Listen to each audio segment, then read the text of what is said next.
All right, we're back from vacation. And on that vacation, we made a video simply talking about how we were going to remain patient. That was Tuesday of last week, a week from today. And let's analyze what has happened since that video was recorded and the accuracy of our judgment. That day, the market was up strongly on the assumption that U.S., Russia, and Ukraine tensions were subsiding and possibly over, and that everything was going to be fine and dandy from then. In that video, we questioned that outlook, didn't think that was going to be the case, and it appears that the situation has only escalated.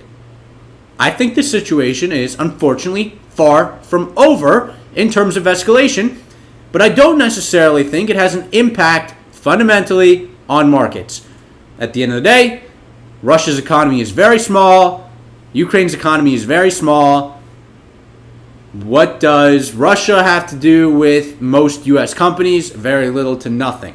So I'm not necessarily putting all my eggs in the Ukraine-Russia basket. But what I am concerned about is that kind of uncertainty, the talks of war, at the same time we're hearing from the Fed. I think it has the potential to amplify other more fundamental concerns about the market, of which we have yet to truly see, feel, and experience. The Fed has done a very good job telegraphing what they're going to do. The Fed funds futures market seems to be pricing in several rate hikes and actually was quite aggressive just a week or two ago with its expectations of 50 basis point hikes. That has now dropped substantially. So maybe we're not going to get the most hawkish Fed, and maybe the Fed futures market is anticipating this sort of move. Those are all fair arguments, and it's certainly possible those come to fruition. However, I'm not putting, like the U.S.-Russia or Ukraine-Russia situation, all my eggs in that basket either, in that, oh, we've already priced it in. Oh, we already know. It seems to me like every single other time the Fed has raised rates, the market has expected the Fed to raise rates. And yet the market still sold off because rates went up. We have seen rates go up. We've seen the market pull back. The Fed still has not done anything. They are still buying bonds in full force. They have yet to claw back the balance sheet or let runoff occur. And I'm gonna let those things go. I'm gonna surf here. I'm gonna, go under waves, ride waves. I'm gonna take my time finding the right position. And while the stock market is down quite substantially, and there are certainly some opportunities that I have bought and will continue to buy because I have quite a large patient cash position. It was at 25%. Now it's a little closer to 20% because I had some short U.S. Treasury call options that expired and exercised. So with that remaining roughly 20%, I'm still going to remain patient. I'm going to be out here surfing. I'm not trying to jump the wave too quick. So we're getting ready for that. We're definitely overall bullish on the economy because the economy is remaining strong. Unlike, different situations, and even times when the Fed raised rates, we have a very low unemployment rate.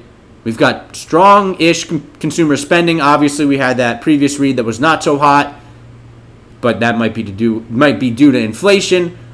Hopefully, we start to see inflation stabilize at any rate. Yes, the market is down 10%, but it's down 10% from a level that just in the matter of, a few weeks right there at the beginning of and middle of November was quite dramatically bullish. So clearly that was an overshot, overbought move. So even if we just discount that move, we're only down about 5% roughly. Nothing substantial. So I think it's possible the market goes down, but at the same time, I'm not 100% cash. I'm not 30 stocks. I'm not anything dramatic. I'm largely invested in well-chosen stocks, largely energy companies, largely mining materials companies, and largely genetic-related and genetic engineering companies. So these are companies I like. And yes, energy and materials are dependent on the market environment, which is currently very favorable to them. The genetics companies are long-term positions that I view as long as the price is right, buyable in all market conditions. So do with that opinion what you will, but I do think it's possible we see some more additional downside and continuation of the negative trend we're in, because we're going to go into the Fed raising rates. The market hasn't bottomed on the anticipation of those rates. The market has sold off with those rates. So I'm going a little bit with history in that. I don't really want to buy stocks before that. I kind of just want to let that occur for a second. Hopefully we get some better prices, because like I said, the market's it's down 10%, but it's not really down 10%. It's down 10% from a quite overbought high, levels at which many stocks were too expensive. And I'm not talking about the Cathie Woods, the ARK complex, okay? I happen to think those are the stocks to buy, the Cathie Wood ARK complex. I'm talking about Shopify, Zoom, even though that's down over a long period of time. The chip stocks even, seems to me like chips are going in-house, so I don't know why they're commanding these massive valuations. Yes, they are certainly partnering with firms, and they are obviously incredibly important businesses that produce fantastic products with incredible innovation, but they are extremely expensive and overcrowded. And there's a lot of stock people who just buy them because they have so much money. So I'm concerned about that. I don't want to be there. I don't want to be, I do want to be in chips, but at a good price.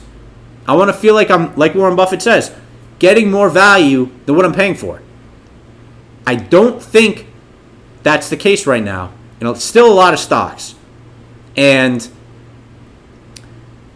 it may come, but I think bond yields rising and taking some of the froth out of the stock market, beginning to make bonds look more attractive again, etc., may help stocks get to that position where you can actually buy them and get more value than you pay rather than less because you overpay. So that's how I'm thinking. I like my stuff that's good. I like my energy stocks because they're still cheap.